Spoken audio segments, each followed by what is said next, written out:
नमस्कार मंडळी, रोशन राशी ब्लॉग्समध्ये तुमचं स्वागत आहे. आज आम्ही गेलो होतो स्वामीनारायण मंदिराच्या तिथे दर्शन घेण्यासाठी. बघा खूप छान वातावरण होते आणि खूप सारे भाविक आलेले होते. सायंकाळची वेळ असल्यामुळे एकदम प्रसन्न वाटत होतं, ऊन नाही काही नाही. आणि बघा खूप छान डेकोरेशन वगैरे तिथे आणि खूप छान रेखीव काम केलेलं आहे तिथे.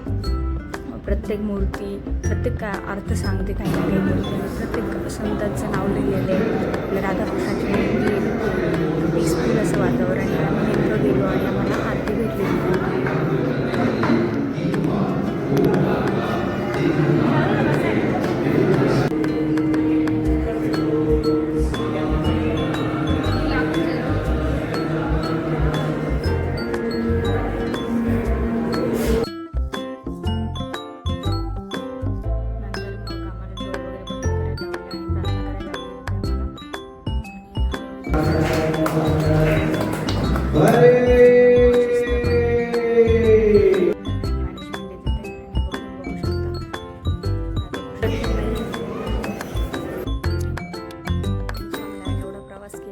सगळं दाखवलेलं आहे आणि ॲक्टिव्हिटीला बाईक केला